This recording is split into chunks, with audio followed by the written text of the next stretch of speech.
Hi, my name is Edward Victor Murphy. My friends call me Eddie Murphy. I'm the white one, I'm the Irish one, I'm the poor one, which brings me to why we are here today.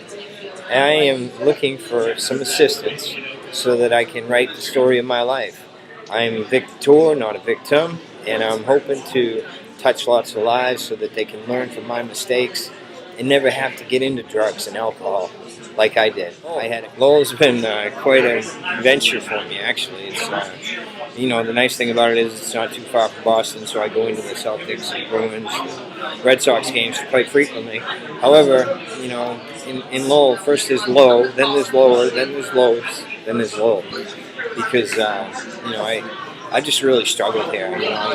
They say that my life story is going to be much more insightful than the fight. As far as my family is concerned, I grew up learning how to fight all the time and argue all the time because both my, people that were growing and raising me were attorneys, and as a result, there wasn't many compliments or anything like that. My life story is going to contend with the fight. We need money. Please send money. We need $7,650, and I promise you that you will be compensated for your not your donation, but your investment in this particular movie.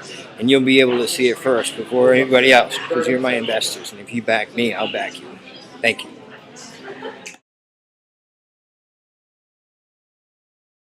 In the beginning, and I didn't win any of them. I went up and I boxed this one kid. He was like 10-0. He was really good, and they said, "Well, do you want to fight him or not?" And I said, "Yeah, I'll fight him. I don't care." Even though I knew I was, I didn't know I was going to lose because I wouldn't have gotten in the ring. Actually, I kind of did know I was going to lose, but I wanted to practice. And I wanted to get up in front of the crowd because there were a lot of people I told that I was going to box, and I was supposed to box this other kid, but he never showed up. It's the first fight I ever had. But you know what? I didn't know much about boxing back then, so he stuck his hands out like that, which is kind of a customary type thing. You just touch gloves at the end of the third round, or the beginning of the third round, because that's the last round you're going to fight. And he did that, and I hit him because I didn't know that was like a, unsaid, you know what I mean? I didn't know. Nobody told me that one. Two girls at this party that we were at, and they ended up back at my apartment.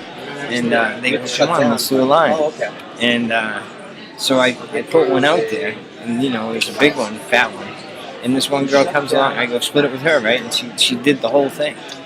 And then I was like, what are you doing? You didn't even take care of her. And she goes, "Oh, it slipped up. It slipped up her nose," she said. You know what I mean? That's a good idea. I thought it was pretty funny. Okay. That's all I got. All right. So tell me the other story again about the guy with the pen. Oh. This buddy of mine comes over, and I had a girl coming over, so I just wanted him to leave, but he wouldn't leave. He said, "Come on, give me a line." I said, "How much money you got?" And he goes, $7. And I'm like, "Oh my God!" I said, "All right, here's the deal. I'm gonna give you a line. Keep $7, and then you can, you got to get out of here as soon as you're done." He goes, "All right." So he's all excited, and then I went for the cover, and I got it out, and I laid it right in front of him, and he'd already snapped off both ends of the pens, and he went, "Oh my God!" It's like that, and I was just like, "What's the matter? What's the matter?" And he lifted up his head, and he had ink coming down his nose. I think he might have caused some brain damage. But I had this algebra teacher. He was actually a baseball coach, one of them, and he was actually a pretty cool guy. But we butted heads a few times. And one time, he said, "Eddie, you can't have your book like that." He says, "That's just wrong, because I had all kinds of papers in the binding of the book, and it kind of ruined the binding. I mean, the book had already been in class for probably 2 or 3 years prior to that anyway." So he took me to the principal, and he, basically told him that I had gone ahead and, disrespected him because of the fact that my binding wasn't, fixed. And I said, "Well, I'll tell you what, I'll pay for the book, but you got to take off the 3 years depreciation for the, for the time that you've already used the book."